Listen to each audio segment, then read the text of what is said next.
우리는 배우고 확신한 일에 거하기 위해서 누가처럼 베레아 성도들처럼 우리 신앙에 대해서 알기 위해 배우고 확신하기 위해 면밀하게 공부하는 그리스도인들이 되어야 된다, 이런 말씀을 처음에 나누었습니다.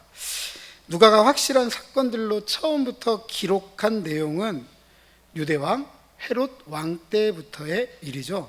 이때 모든 면에서 부족함이 없고 하나님께 인정받는 제사장 가문의 한 가정 사가랴와 엘리사벳에게 집중합니다. 하지만 이 가정에는 자녀가 없다라는 것, 그리고 자녀를 낳기에는 나이가 너무 많다는 문제를 가지고 있었습니다. 성전 봉사 기간에 제비가 뽑혀서 성소에서 분향하던 일을 맡게 된 사가랴에게 하나님은 천사 가브리엘을 보냅니다. 그리고 아들 요한의 출생을 예고해 주십니다. 요한의 출생이 사가랴의 가정과 이스라엘의 기쁨이 될 것이다 라고 하였습니다. 요한이 엘리야의 심령과 능력을 가지고 하나님의 위대한 일을 준비하는, 즉 이스라엘을 회개하도록 준비하는 일에 있어서 주 앞에 큰 자가 되었기 때문입니다. 그러나 사가랴는 이 하나님의 좋은 소식에 회의적이었습니다. 그래서 표적을 구하죠. 이에 사가랴가 말하지 못하는 것으로 응답을 받습니다. 사가랴의 불신앙에 대한 응답이었지만 믿음을 촉구하는 하나님의 요구였고 하나님의 좋은 소식에 대한 확실한 표적이 되었습니다. 성전의 직무가 끝난 사가랴가 집으로 돌아갔고 그리고 그의 아내 엘리사벳이 잉태를 하게 됩니다. 천사의 소식처럼 사가랴의 가정에 닫혔던 태를 주님께서 열어주셨습니다. 신실한 자기 백성의 기도를 들으신 하나님께서 자신의 약속을 지키시기 위해 일하기 시작하신 것입니다. 이렇게 주님은 우리의 삶을 돌아보십니다. 오늘 본문은 우리 시선을 한 시골 동네 갈릴리 나사렛으로 인도합니다. 예수님 공생의 당시 사마리아 땅을 가운데 두고 남쪽에 위치한 예루살렘과 북쪽에 위치한 갈릴리는 반목적인 관계를 가져왔습니다. 예루살렘은 명실상부한 친로마적 성향의 유대의 정치, 종교, 사회, 문화의 중심지로서 그 화려함이 대단했습니다. 반면에 갈릴리는 예루살렘의 유대인들에게 의심을 받아왔습니다. 아수르와 바벨론, 페르시아와 헬라, 그리고 로마에 이르기까지 외세의 침입이 있을 때마다 항상 먼저 몸으로 부딪혔습니다. 그리고 수백 년 동안 이방인들이 거주했기 때문에 이사야는 이 갈릴리를 이방의 갈릴리라고 불렀습니다. 특별히 상부 갈릴리는 험한 지형으로 고립되어 있었기 때문에 반역자 또는 강도들의 근거지가 되었고 극렬한 로마에 대한 저항운동의 지도자들이 대부분 이 갈릴리 출신이었습니다.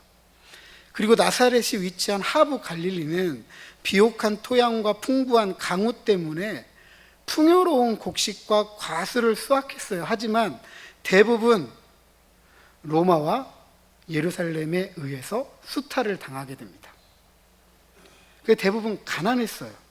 심지어 높은 안반 위에 타원형 분지 위에 자리 잡았던 나사렛은 풍부한 아래쪽 골짜기에 혜택을 누리지 못하면서 예수님 당시에는 잊힌 곳, 즉 역사적으로 중요하지가 않은 장소였습니다. 그래서 예루살렘 유대인들은 이 나사렛을 이렇게 생각했습니다. 나사렛에서 무슨 선한 것이 날 수 있느냐?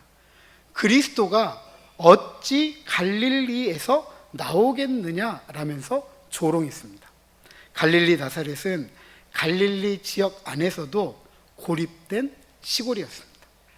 엘리사벳이 자신의 임신 사실을 숨긴 5달이 지나고 6째 딸 천사 가브리엘이 하나님의 보냄을 받고 갈릴리 나사렛 시골 처녀 마리아를 만납니다. 마리아는 다윗의 자손 요셉과 약혼한 처녀이죠. 약혼은 고대 유대인들이 실제적인 결혼에 앞서서 결혼을 약속하는 단계입니다. 하지만 우리가 알고 있는 약혼과는 상당한 차이가 있습니다. 고대 유대인들은 여성은 12세에서 13세, 남성은 13세에서 25세, 많으면 25세가 결혼의 정년기라고 생각했습니다. 그리고 양가 부모의 동의, 그리고 증인들의 입회 속에서 약혼을 합니다. 이 약혼은 대부분 결혼 1년 전에 신랑 측이 결혼 집창금을 신부 측에 주는 것으로 맺어집니다. 이때부터 신부는 약혼한 남자에 속하고 실제로 약혼한 남자의 아내로 불립니다. 반면에 신부의 아버지는, 그리고 신부는 이 기간 동안 순결과 정절을 지켜야 하고 보호해야 했습니다. 1년 후 신랑이 신부의 집을 찾아서 신부를 데리고 자신의 집으로 가는 것으로 결혼식이 진행이 되고, 신부를 데리고 신방에 들어가는 것으로 실제적인 결혼 생활이 시작이 됩니다. 누가는 아론의 후손으로 성전의 분향을 맡았던 예루살렘의 제사장 사가랴와 대조적으로 가문이나 가족이 소개되지 않는 마리아가 약혼한 초라한 보잘것없는 주목할 것이 없는 시골 처녀이다라고 2번이나 강조합니다. 천사 가브리엘은 처녀 마리아에게 은혜를 받은 자여 평안할지어다, 주께서 너와 함께 하시도다라고 문안하며 인사합니다. 마리아가 하나님의 복을 받을 대상으로 선택받았다. 이 문안 인사가, 한번 생각해 보시죠. 초라한, 누구도 눈여겨보지 않고 주목할 만한 것이 없는 시골 처녀, 12세에서 13세면 너무 어리잖아요. 이 마리아에게 여러분 어떻게 들렸을까요? 사가랴와 비교해 볼 때 한번 생각해 보시죠. 사가랴는 성전에서 봉사하는 제사장입니다. 아론의 후손이었고, 심지어 제비가 뽑혀가지고 대제사장만이 들어갈 수 있는 성소에 들어갑니다. 거기서 가장 중요한 일을 해요. 향단의 분향을 맡은 일을 합니다. 그런데 알려지지 않고 보잘것없고 누구도 주목할 만한 사람이 아닌 이 나이 어린 처녀 마리아가 하나님께서 내게 복을 주신다 라고 한다면 여러분 어떻게 들리세요? 쉽게 아멘 할렐루야 될까요? 어떻게 하나님이 나 같은 사람과 함께 하실 수 있을까? 내가 하나님께 은혜를 받을 만한 자격은 있을까? 이런 생각하지 않았을까요? 그래서 29절에 보면 천사의 이 문안 인사를 들은 마리아가 놀랐다. 이 인사가 어찌함인가? 라고 하면서 혼란함으로 인해 많은 생각을 했다고 합니다. 그럼에도 불구하고 하나님은 알려지지 않은 초라한, 심지어 나이 어린 마리아가 자신의 복을 받은 대상임을 확증하기 위해서 다시 천사 가브리엘을 통해서 말씀하십니다. 30절 같이 한번 읽어보겠습니다. 30절 시작.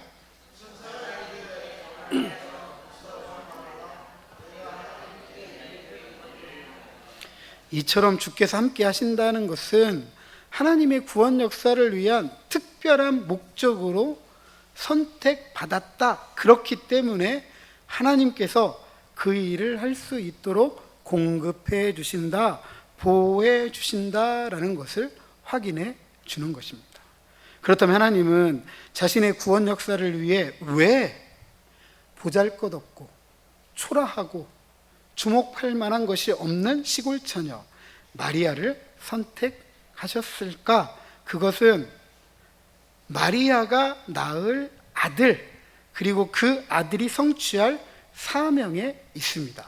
31절 이하 33절에 보면 처녀 마리아가 잉태할 것이다, 그리고 낳을 아들의 이름을 예수라 짓도록 합니다. 그리고 태어날 예수님이 요한처럼 큰 자가 될 것이라고 약속합니다. 하지만 이 예수님은 지극히 높으신 이의 아들이라 일컬음을 받는다라고 하였습니다. 왜냐하면 그가 하나님께서 그 조상 다윗의 왕위를 이어받기 때문에, 영원히 야곱의 집을 왕으로 다스리기 때문에, 그리고 그 나라가 무궁하기 때문입니다. 이는 사무엘하 7장 9절 이하 16절 다윗 언약과 평행을 이룹니다. 이 언약이 누구를 통해서 이루어진다? 예수님을 통해서 이루어진다라고 가브리엘이 전해주는 것입니다. 이를 위해서 예수님이 하나님 앞에서 매우 중요한 인물이다라는 것을 알게 됩니다. 그것은 그 누구와도 비교할 수 없는 절대적인 지위, 지극히 높으신 이의 아들, 즉 하나님의 아들이기 때문입니다. 지극히라는 표현은 하나님이 지니신 최상의 권위를 일컫습니다. 종종 왕적인 인물을 묘사할 때 사용하는 단어인데, 천사는 마리아가 잉태하여 아들을 낳을 때 태어날 그 아들이 왕이다 라고 전한 것입니다. 예수님은 다윗의 왕위를 잇기 때문이죠. 그리고 장엄하게도 야곱의 집, 즉 이스라엘을 영원히, 그리고 예수님이 통치하시는 그 나라가 무궁하기 때문이라고 가르칩니다. 이것은 국가적, 민족적, 사회적, 정치적인 이스라엘의 간구, 예루살렘의 속량, 이스라엘의 구원을 위한 신실한 자기 백성의 기도에 대한 하나님의 응답입니다. 처녀 마리아를 통해서 태어날 예수님은 예루살렘을 속량하시고 이스라엘을 구원할 이루 말할 수 없는 뛰어난 하나님의 아들, 그리스도 메시아이다 라고 하는 것입니다. 이로써 예수님은 이스라엘의 참 소망, 메시아로서 아무것도 예수님의 통치를 이기지도 못하고 예수님의 통치를 멈추게 하지도 못할 것입니다. 그렇다면 예루살렘의 속량, 이스라엘의 구원이라는 자신들의 소망을 위해 신실하게 기도해온 이스라엘은 이 예수님을 왕으로, 그리스도로, 메시아로 인정해야만 합니다. 그런데 정말 그렇게 인정할까요? 또 왕이자 메시아인 예수님의 통치를 이스라엘은 받아들이고 신실하게 따를까요? 하나님은 왕이자 메시아인 예수님의 통치에 대한 이스라엘의 태도에 따라 어떻게 반응하실까요? 문제는 이 모든 일이 이루어지기 위해서는 처녀 마리아가 아들을 낳아야 한다는 사실입니다. 하지만 약혼 기간 동안 마리아는 실제적인 결혼이 이루어지기까지 무엇을 지켜야 되죠? 순결, 정절을 지켜야 됩니다. 그것은 누구의 책임이냐? 신부의 아버지의 책임이고 신부 당사자인 마리아의 책임이기도 합니다. 그래서 마리아가 질문합니다. 34절. 이 질문은 누가 듣더라도 지극히 생물학적인 지식에 따른 정상적인 질문입니다. 나는 남자를 알지 못하는데 어찌 이런 일이 있겠습니까? 남자를 알지 못한다. 지금 이 시점까지 성적인 경험이 없다. 나는 무엇이다? 처녀이다. 라는 것을 강조하고 있습니다. 이로써 예수님께서 동정녀 마리아를 통해서 탄생하셨다라는 것을 우리에게 가르칩니다. 이것은 사가랴가 요한의 출생에 대한 예고를 받고 집으로 돌아간 후에 엘리사벳이 임신한 것과는 전혀 다르죠. 사가랴 엘리사벳이 임신한 것은 지극히 생물학적인 거죠. 하지만 마리아가 잉태하는 것은 생물학적인 방법이 아닙니다. 이 세상에서 생각할 수 없는 방법이라는 것이죠. 하나님께서 놀라운 방법, 창조적인 능력을 통해서 일하셨다. 따라서 예수님이 요한보다 훨씬 더 큰 인물이다 라는 것을 알 수가 있습니다. 하지만 하나님께서 행하시는 놀라운 일에 대한 마리아의 태도는 사가랴의 태도와 사뭇 차이가 있습니다. 제사장 사가랴는 아들을 낳는다라는 이야기를 회의적으로 받아들입니다.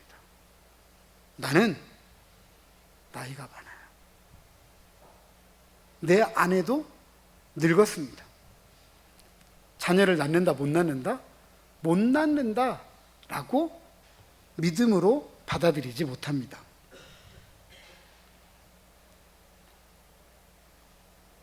반면에 이 시골 처녀 마리아는 하나님께서 하실 일에 대한 기대, 즉 어떻게 그런 일이 가능하냐? 나는 남자를 알지 못하는데 어떻게 그 일이 가능합니까? 라는 믿음의 질문을 합니다.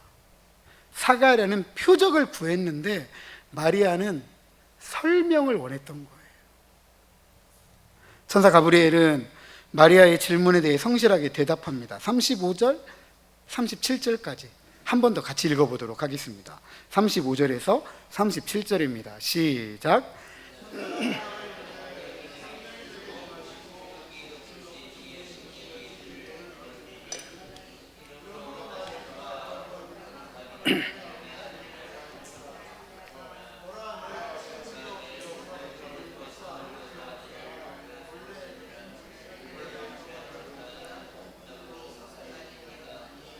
대저 하나님의 모든 말씀은 능하지 못하심이 없느니라.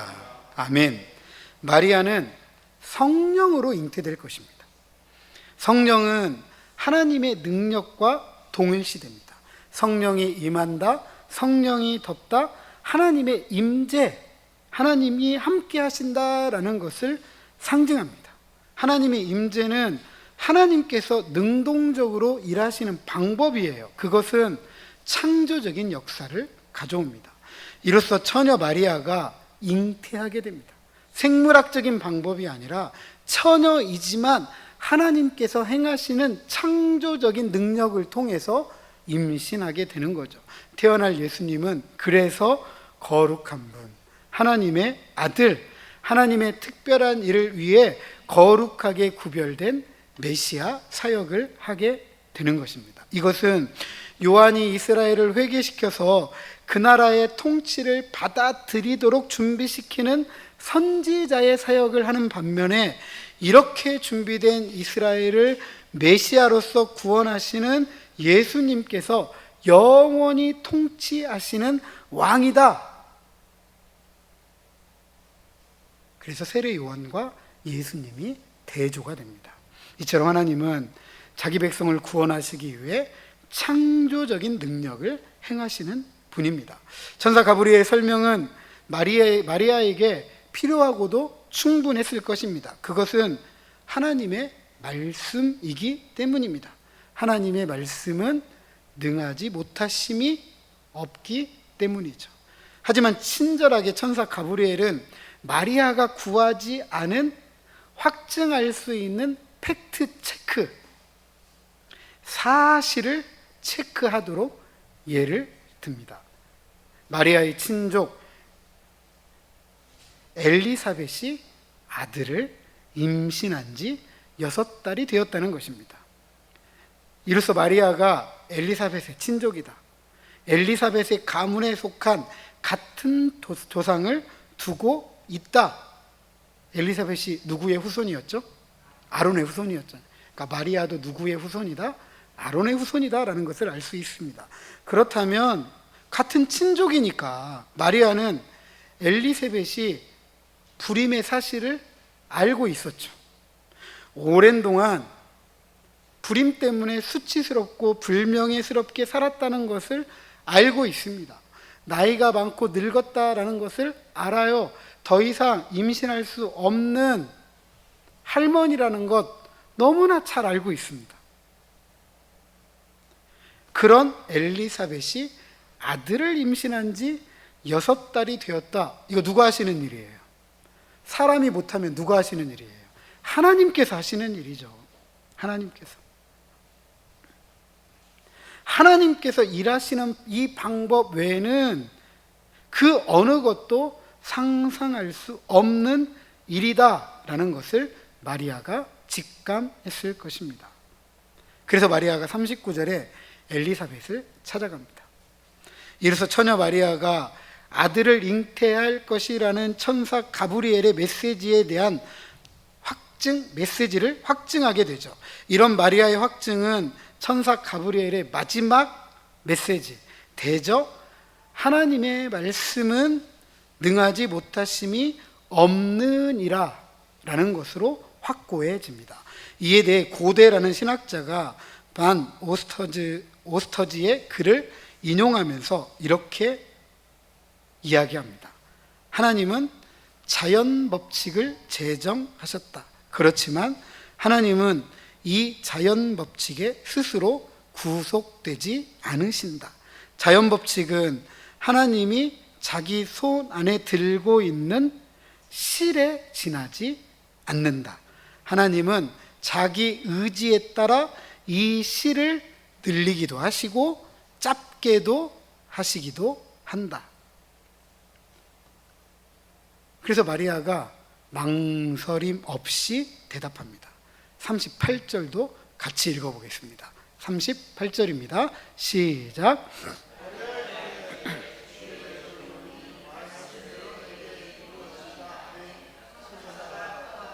아멘. 이것은 온 이스라엘이 어떻게 하나님의 은혜에 반응해야 하는지 잘 보여줍니다. 하지만 이 반응은 굉장한 위험 요인을 포함하고 있습니다. 그것은 처녀가 아이를 갖는다는 것입니다. 앞서 말했지만 약혼한 신부는 1년 동안 순결과 정절을 지켜야 될 의무가 있습니다. 그런데 이 기간 동안에 순결과 정절을 지키지 못하면 공개적으로 수치를 당하게 됩니다. 개인적, 가문적, 아버지까지. 그리고 심할 때에는 돌로 쳐 죽임을 당하게 됩니다.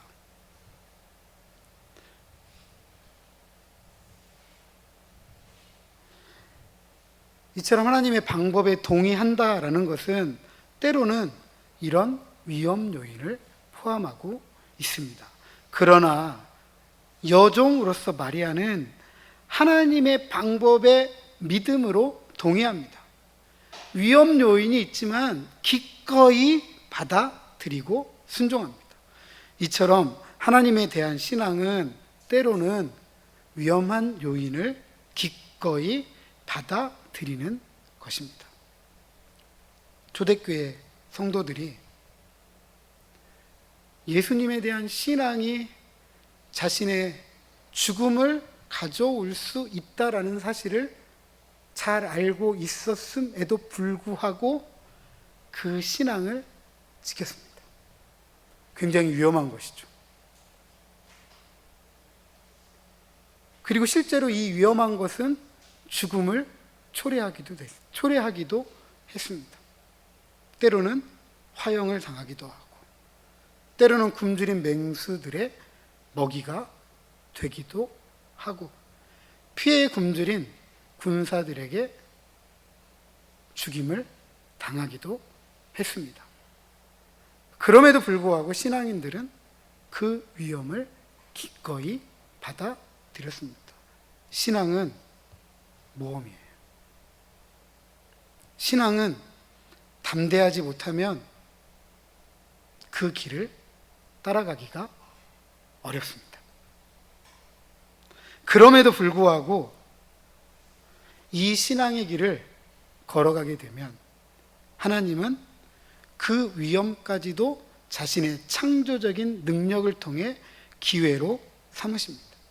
그리고 위대하고 큰 일을 마침내 이루시는 분이십니다. 그러게 우리도 하나님에 대한 신실한 믿음을 가지고 그분의 말씀이 능하지 못하심이 없는 줄 알고 그 말씀을 이루고 성취하는 일에 신실하게 따라가야 할 줄로 믿습니다. 우리 옆에 있는 분들에게 이렇게 한번 권면하시죠. 담대합시다. 담대합시다. 지난 시간에 살펴보았던 이 엘리사벳의 수태 예고와 오늘 우리가 살펴본 마리아의 수태 예고는 서로의 이야기를 공유합니다. 그런데 그것은 또 서로의 이야기를 해석할 수 있는 역할을 해줍니다. 특히 태어날 요한과 예수님께서 하나님의 계획을 성취하는 사명을 받습니다. 하나님은 그들을 보내시고 그들이 감당할 사명을 밝히십니다. 하지만 태어날 요한과 예수님은 큰 차이를 가지고 있습니다. 그것은 예수님께서 요한보다 훨씬 더 큰 자라는 것입니다. 그것을 강조하는 성령의 역할이 두드러지죠. 요한은 모태로부터 성령의 충만함으로 태어났지만 예수님은 성령으로 잉태되었습니다. 요한은 주님 앞에 큰 자이지만 예수님은 큰 자, 지극히 높으신 이의 아들, 하나님의 아들이라 일컬음을 받습니다. 하나님의 계획을 이루는 일에 있어서 예수님께서 결정적인 역할을 감당한다라는 것을 알 수 있고 신실한 이스라엘의 기도처럼 예루살렘의 속량, 이스라엘의 구원을 위해 요한은 주님의 길을 예비하며 회개의 복음을 외치고 예수님은 다윗의 위를 잇는 영원한 왕으로 회개의 복음을 듣고 돌아오는 자기 백성과 함께 하나님 나라를 이루고 성취해 가는 것입니다. 또한 정치, 종교, 사회, 문화의 중심인 대도시 예루살렘, 그리고 성소에 가까운 아론의 후손으로서의 제사장된 사가랴와 그의 아내 엘리사벳과 이방의 갈릴리의 변방, 잊힌 곳, 보잘것없고 초라하고 가난한 나사렛 사람 목수 요셉과 처녀 마리아는 여러모로 대조가 됩니다. 무엇보다 성소의 분향을 맡은 제사장 사가랴가 천사 가브리엘의 좋은 소식에도 불구하고 불신으로 반응해서 말을 하지 못하는 장애를 얻는 반면에 처녀 마리아는 받아들이기 어렵고 위험한 요인을 포함한 가브리엘의 좋은 소식에 믿음으로 받아들이면서 나는 주님의 여종입니다 라고 고백합니다. 유념해야 할 사실은 어느 누가 하나님의 은혜를 입느냐, 어느 누가 하나님의 복을 받느냐라는 것입니다. 하나님은 정치, 종교, 사회, 문화의 중심인 예루살렘, 그것도 높은 영예를 받은 성소의 분향을 맡은 아론의 후손 제사장 사가랴에게도 은혜를 베푸셨지만 이방의 갈릴리 변방에 알려지지 않는 보잘것없고 초라한 가난한 나이 어린 처녀 마리아에게도 은혜를 베푸신다라는 사실입니다. 하나님은 신실한 자기 백성들에게 은혜를 베풀어 주십니다. 그런데 한번 생각해 보시죠. 사가랴가 받은 은혜가 큽니까? 마리아가 받은 은혜가 큽니까? 누가 받은 은혜가 크죠? 왜 마리아가 크죠?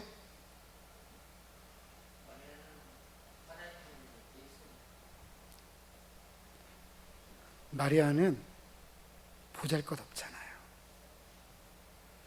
누구에게도 주목을 끌지 않잖아요. 가난하잖아요. 초라하잖아요. 반면에 제사장이었던 사가랴는 백성들로부터 존경받는 사람이잖아요. 제사장. 그리고 제사장들 안에서도 워낙 제사장 수가 많았기 때문에 성소에 들어가서 봉사하는 건 제비를 뽑아서 했다는 거죠. 아무나 그곳에 들어가서 그 일을 하는 게 아니에요.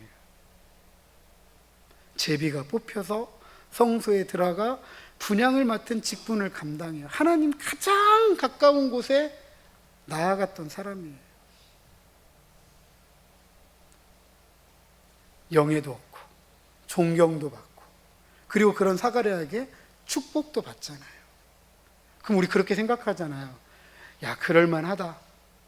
그런데 마리아 같은 이런 분들이 하나님의 은혜를 입었다고 한다면 우리 모두가 잠시 고개를 갸우뚱하잖아요.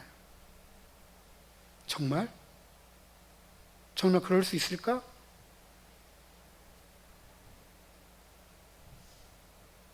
국회의원들이나 각 당의 당대표, 원내대표들은 대통령 가까이 만날 기회가 있잖아요. 그죠? 영수회담을 한다든지 할 수 있잖아요. 근데 우리 같은 사람을 대통령이 불러주면 여러분 어떠세요? 어떠세요? 이 큰 영예로움이 어디 있겠어요? 그러지 않으세요? 전북 장수군 전주시도 아니고 장수군 그리고 장계면 장계 사람들이 명덕리 하면 시골이라고 하는데 그 명덕리 시골 사람 중에 저를 불러가지고 대통령이 만나주신다고 한다면 얼마나 큰 영광이겠느냐는 거죠. 마리아는 정말 큰 은혜를 받았습니다. 신실한 하나님의 백성들은 이렇게 하나님의 은혜를 받습니다.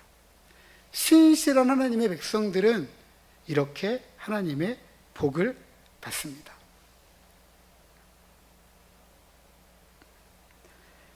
그래서 마리아는 오고 오는 모든 그리스도인들에게 하나님의 은혜를 입는 자들의 모범이 되는 것입니다. 하나님은 나 같은 사람에게도 은혜를 베푸시는구나. 하나님은 나 같은 사람에게도 복을 주시는구나. 이처럼 하나님의 은혜는 나이도, 가족도, 가문도, 명성도, 명예도, 지위도, 성별도, 직업도 가리지 않습니다. 그저 하나님의 은혜를 신실하게 믿음으로 받아들이고 그분의 말씀에 순종하는 것으로 하나님의 은혜를 입습니다. 이렇게 하나님의 은혜를 입은 자와 하나님은 함께 하십니다. 그래서 우리는 이렇게 고백할 수 있습니다. 저를 한번 따라서 하시죠. 나는 하나님의 은혜를 입었습니다.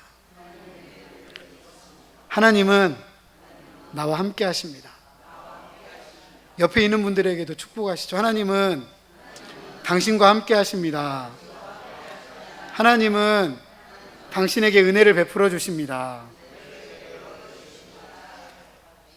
그 은혜를 우리가 힘있고 주님과 함께 할 때 자신의 모든 말씀에 등하지 못하심이 없는 하나님께서 크고 놀랍고 위대한 일을 행하시는 줄로 믿으시기 바랍니다. 사랑하는 성도 여러분, 우리 주님은 마리아와 같은 저와 여러분에게 우리에게 은혜 베푸시기를 원하시고 은혜를 베풀어 주셨습니다.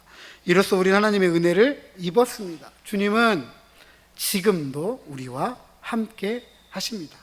그리고 주님은 은혜를 입은 우리와 함께 자신의 크고 위대한 일을 이루고 성취하시기를 원하십니다. 그렇다면 우리도 마리아처럼 이렇게 고백해야 됩니다. 주님, 제가 주님의 종입니다. 주님, 제가 주님의 종입니다. 말씀대로 이루어질 것입니다. 왜입니까? 주님의 말씀은 능하지 못하심이 없기 때문입니다.